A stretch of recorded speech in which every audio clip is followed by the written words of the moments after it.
Masa nak sampai dah ni. Sabar sikit. Lambat lagi ke? I tahu you penat tutup mata. Penatlah tutup mata. Sabar sikit. Dah nak sampai tempat yang you teringin nak pergi. Okay. Okay, you should stop now. Then Boleh buka sekarang buka ke? sekarang. You rasa ni tempat apa? Oh my god. You rasa ni tempat apa? Gorgeous Clinic. Tempat yang I nak pergi tu ke? Ya, jom. Kita patut pergi sekarang. Oh my god. Kita nak pergi jumpa diorang, kita nak consult and then macam-macam lah kita nak buat. So, lady first. So, ni VIP punya tempat menunggu you. Okay. So, kita tunggu kat sini. Alright. You kan teringin beritahu I yang you nak buat tanam rambut. Tapi kenapa you nak buat? You rambut you dah cantik dah. Bahagian sini lah. Bahagian sini I kurang. Bila I start kalau selfie, I kan suka selfie cantik-cantik. Begini, begitu kan. I nampak sini kosong, sana kosong. Tak suka lah. That's what I nak buat. So, a lot of my friend, diorang datang buat kat sini. So, I nak buat kat sini. I tak sabar tunggu doktor datang. Apa khabar? Ada just care. Hai. Master. Okay. Untuk muka seorang perempuan kalau dia yang cantik, apakah dia punya ciri-ciri dia. Yang penting dari sini ke sini, sini ke sini dia ada dia punya nisbah. Oh. Doktor desainkan lah. Saya tak faham. Doktor feel. Boleh. Ini design ni hari ini ialah Melukis. just propose. Memang purpose betul. Propose design. Tapi last design adalah pada hari yang kami nak buat prosedur itu, itulah design yang final design. Okay, sure. So ini ialah propose.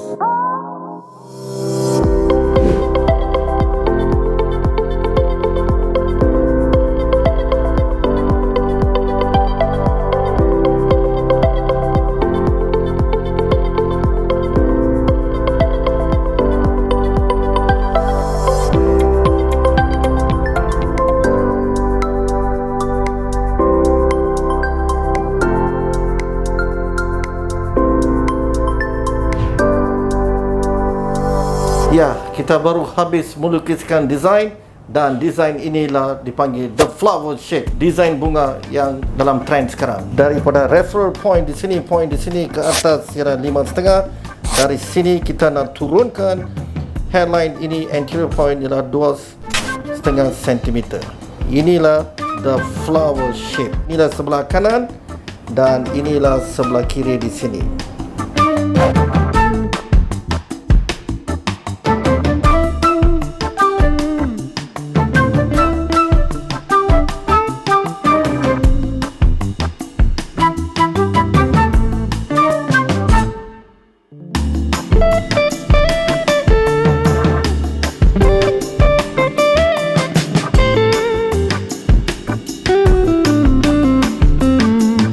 Design yang kedua ialah the love shape.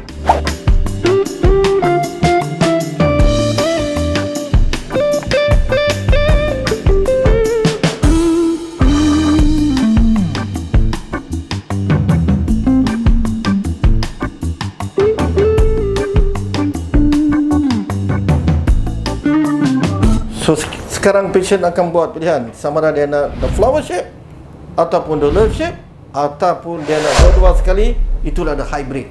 Matlamat dia adalah untuk menurunkan dahi di sini dan tempat yang luas ni kita tanam graf supaya wajah baru itu nampak selari dengan golden ratio dari hairline ke di glabella, dari glabella ke hidung, hidung ke dahu. I sangat suka, I sangat berpuas hati. Doktor dia memang sangat profesional. Dia design saya few pattern like a flower, lepas tu berbentuk love. Dan I sangat suka. Sampai sekarang I tak padam lagi tau. I nak balik, I rasa I balik macam ni je lah. I tak payah padam sebab I suka sangat. And I choose